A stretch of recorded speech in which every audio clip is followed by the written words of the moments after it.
ডিএমপিকে long live ছয় জনগোষ্ঠী জনজাতিকরণ বন্ধ করুক ছয় জনগোষ্ঠী জনজাতিকরণ বন্ধ করুক মহাব সরকার হুঁশিয়ার মহাব সরকার হুঁশিয়ার ডিএমপিকে লং লিভ ছয় জনগোষ্ঠী জনজাতিকরণ বন্ধ করুক ছয় জনগোষ্ঠী জনজাতিকরণ বন্ধ করুক এই সংগ্রাম চলিছে এই সংগ্রাম চলিছে এই জুই জ্বলিছে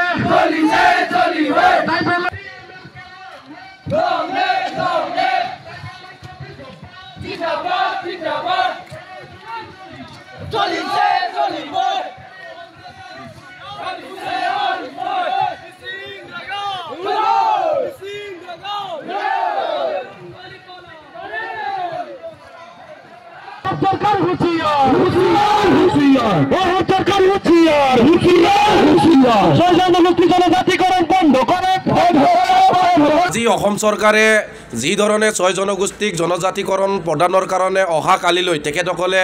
শীতকালীন অধিৱেশনত তেওঁলোকৰ প্ৰতিবেদন পাঠ কৰিবলৈ লৈছে যদি এই প্ৰতিবেদনখন আমাৰ আগতে প্ৰাপ্ত যিসকল ট্ৰাইবেল মানুহ সেই ট্ৰাইবেলসকলক যদি ক্ষতি কৰি পেলাই ছয় জনগোষ্ঠীক জনজাতিকৰণ যদি অন্তৰ্ভুক্ত কৰাৰ ব্যৱস্থা কৰে তেতিয়াহ'লে এই অসমৰ যিসকল 42 লাখ জনজাতি লোক আজিৰ তাৰিখত ওলাই আহিছে আৰু ইয়াৰ পৰিণাম আগন্তুক 26 চনৰ বিধানসভা নিৰ্বাচনত বেলেগ ধৰণে ভুগিব লাগিব আজি কিছুমান সংগঠনৰ ওইদিনা ধেমাজিত কিছুমান সংগঠনৰ মানুহে যি ধৰণে আমাক ভয় বাবুকি দি পেলাই তেখেতসকলে আজি জনজাতি নোপোৱাৰ আগতে ভয় বাবুকি প্ৰদান কৰি বিভিন্ন সামাজিক মাধ্যমৰ যোগেদি তেওঁলোকে জনজাতিকৰণ হ'ব বিচাৰিছে তাৰ আমি তীব্ৰ বিৰোধিতা কৰিছোঁ আজি ইদিনা দুদিনমানৰ আগতে আমি দেখিছোঁ এটা সংগঠনৰ উপসভাপতি এটাই কেন্দ্ৰীয় উপসভাপতি এটাই সন্ত্ৰাসবাদী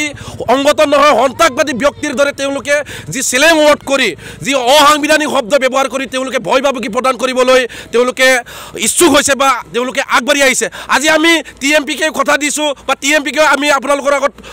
স্ব ইচ্ছাৰে তেওঁলোকক জনাব বিচাৰো সকল তেওঁলোকৰ হেন্দাং নাই আমাৰ লগতো হেন্দাং আছে তেনেকৈ অসাংবিধানিক শব্দ যাতে তেখেতসকলে আমাৰ আগত বক্তব্য নাৰাখে